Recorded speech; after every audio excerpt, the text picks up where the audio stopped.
Lorsqu'on vient d'une famille très pauvre, on n'a pas droit à l'erreur. On n'a pas droit d'aller se faire plaisir dans n'importe quelle manière.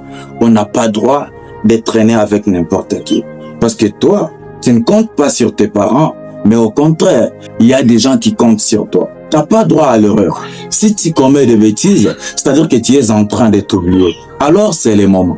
Aujourd'hui, je me suis décidé de te partager quelques conseils qui vont t'aider durant cette année 2026 afin que tu puisses prendre ton destin en main pour ne pas tomber dans les mêmes pièges. D'ici la fin de cette vidéo, ta perception vis-à-vis de certaines choses, ça ne sera pas la même. Tu vas te sentir transformé, tu te verras changer d'esprit. Je peux te le garantir, tu ne seras pas la même personne. La première chose que tu dois savoir, c'est que lorsque tu viens d'une famille pauvre, c'est pas de ta faute. Non. C'est pas de ta faute. Mais si tu meurs dans la pauvreté, là, ça sera de ta faute. Alors, qu'est-ce qu'il faut faire? Il ne faut plus blâmer la vie. Il ne faut plus blâmer tes parents parce que tu viens d'une famille pauvre. Il ne faut plus non plus blâmer Dieu parce qu'il t'a créé dans une famille pauvre. Non, mais il faut chercher des stratégies. Il faut chercher des outils pouvant te permettre à atteindre un niveau supérieur. Maintenant, qu'est-ce qu'il faut faire? Si tu veux obtenir quelque chose de spécial, alors tu vas faire ce que tout le monde n'a jamais fait. Si dans ta famille,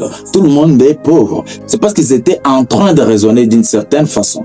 Et toi, tu vas changer ta manière de raisonner. Tu vas changer ta manière de voir les choses. C'est pour que tu puisses obtenir un résultat différent. Parce que si tu continues à faire comme eux, tu ne peux pas t'attendre à un résultat différent. Les mêmes causes produisent les mêmes effets. Si tu continues à faire ce que ta famille a toujours fait, tu vas toujours obtenir ce que ta famille a toujours obtenu. Donc, tu seras toujours dans la pauvreté. Alors que toi, tu veux sortir ta famille de la pauvreté.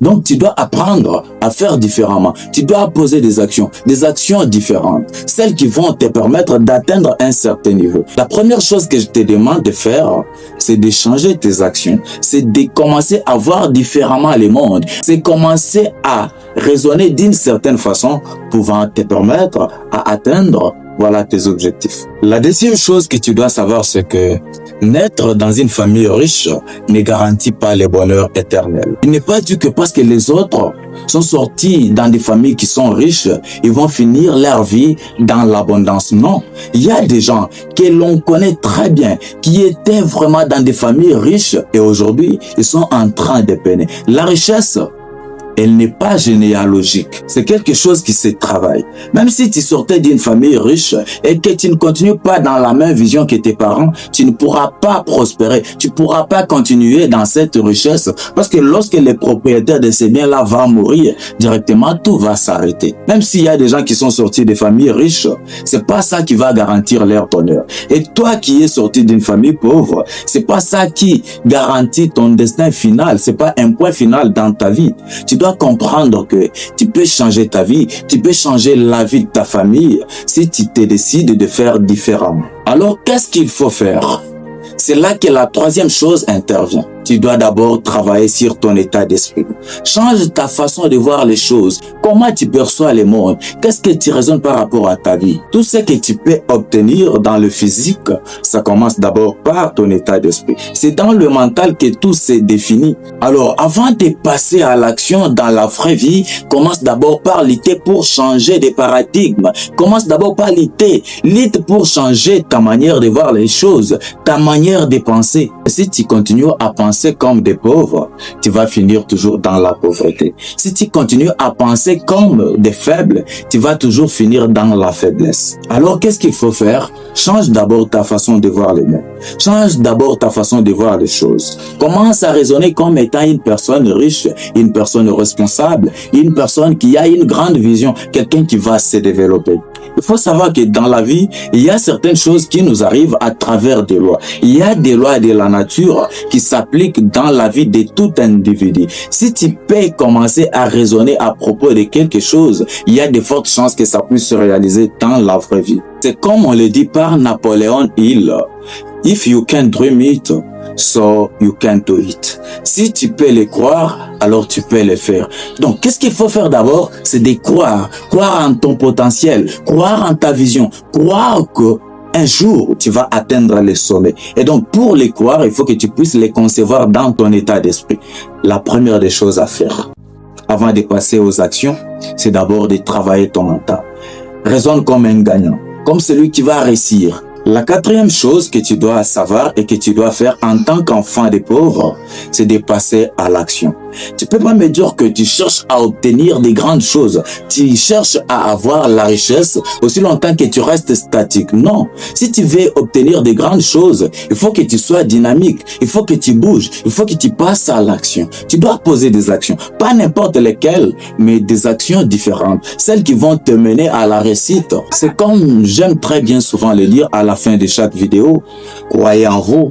Poser des actions, car ce sont elles qui vont vous mener à la réussite. Si tu veux réussir dans ta vie, alors apprends à poser des actions. Et lorsque je parle des actions, ce sont des actions différentes, pas les mêmes actions. Parce que si tu continues à faire la même chose et que tu t'attends à un résultat différent, ça ne pourra jamais se passer comme ça dans ta vie. Ça ne pourra pas se passer. La meilleure des choses à faire, c'est de passer aux actions, de poser des actions différentes, celles qui vont t'aider à réussir dans ta vie. La cinquième et la dernière chose que tu dois savoir, c'est que lorsque tu vas passer à l'action, ne pense pas que tout sera rose dans ta vie. Non, il y aura des échecs, il y aura des challenges, il y aura des difficultés. Mais toi, tu dois rester focus. Il ne faut plus que tu puisses trembler à cause des échecs. Il ne faut plus que tu puisses abandonner parce que tu as échoué. Non, les échecs, ça arrive à tout le monde. Les grands champions de ce monde, ce ne sont pas des gens qui n'échouent pas. Non, ce sont des gens qui n'abandonnent jamais. Et donc, même si tu tombes, même si tu échoues, apprends à te relever. Et c'est ça la résilience. Sois résilient. Ne pense pas que tout sera rose. Ne pense pas que ça sera une ligne droite. Non, il y aura des épines, il y aura des palabres, des difficultés. Et même si tu échoues, ne pense pas que tu as échoué normalement. L'échec, il n'existe pas. Pour des grands hommes, des gens qui ont une vision lointaine, l'échec n'existe pas. C'est juste une façon d'apprendre. C'est un apprentissage continu. La vie te retarde un tout petit peu pourvu que tu puisses pas commettre de mêmes erreurs. Parce que si tu échoues aujourd'hui, je pense pas que demain tu vas poser les mêmes actions. Je pense pas que demain tu vas faire les mêmes bêtises. Tu sauras que là-bas, j'avais trébuché. Aujourd'hui, je dois faire différemment. Je dois lutter pour contourner ces pièges. Et tu ne pourras pas tomber dans les mêmes plis. Et c'est ça. L'échec, il n'existe pas. C'est comme on l'avait dit par l'un des hommes les plus célèbres de ce monde, Nelson Mandela. Je n'échoue jamais. Soit je gagne, soit j'apprends. Donc, quand tu échoues, c'est pas que tu as échoué normalement, c'est que tu as appris. Et quand tu n'échoues pas, c'est-à-dire que tu as gagné. Donc, soit on gagne, soit on apprend. Il n'y a pas d'échec.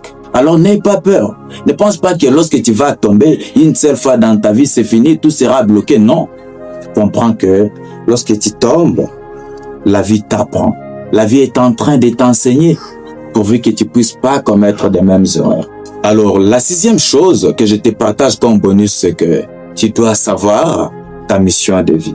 Si tu veux réussir, si tu veux progresser et si tu veux pas abandonner à cause des échecs, il faut que tu puisses d'abord découvrir ta mission de vie. C'est la première des choses à faire. Demande-toi pourquoi tu veux réussir. Pourquoi tu veux te développer? C'est quoi la réponse à cette question? Parce que si ton pourquoi est fort, tu ne pourras pas abandonner. Mais s'il n'est pas fort, face à des petites difficultés, directement tu vas te voir à la porte de l'abandon et tu ne pourras pas progresser. Il faut que tu puisses avoir un pourquoi qui est très fort. Découvre d'abord ta mission de vie. C'est comme on le dit par Martin Luther King. Si quelqu'un n'a pas encore découvert quelque chose pour lequel il est prêt à mourir, c'est-à-dire qu'il n'est pas non plus prêt à vivre. Quand on dit ça, c'est pas qu'on est en train de te demander pour que tu puisses mourir. Non, c'est pas ça. Mais je vais tout simplement te faire comprendre que il faut que tu puisses d'abord découvrir quelque chose qui te tient à cœur. Ce qui te pousse à te lever même quand il fait froid, même quand le corps se sent faible. Ce qui te pousse toujours à aller bosser, à ne pas abandonner. C'est ça qu'on appelle le pourquoi. Ta mission de vie. Et pour les Japonais, ça s'appelle l'ikigai. Quelque chose qui te pousse à ne pas dormir, à ne pas abandonner. En tout cas, la mission de vie, c'est quelque chose de très important. Si tu sais d'abord déceler ta mission de vie, en tout cas, je peux t'assurer que la réussite, ça ne sera pas un secret pour toi.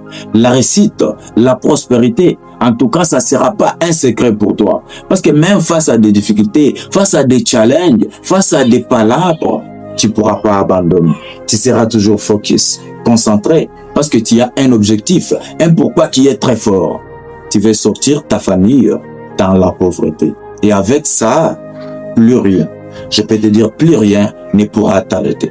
Voilà, c'est tout pour cette vidéo. C'était là quelques conseils pour les enfants des pauvres. C'est là qui ont l'envie de sortir leur famille de la pauvreté. Si tu fais partie de ce monde, des enfants des pauvres, dis-moi, quel est le point qui t'a le plus marqué? Et qu'est-ce que tu mets en place comme stratégie afin de pouvoir sortir ta famille dans cet état de pauvreté? Comme toujours, c'était Télésphore. Croyez en vous, posez des actions, car ce sont elles qui vont vous mener à la réussite.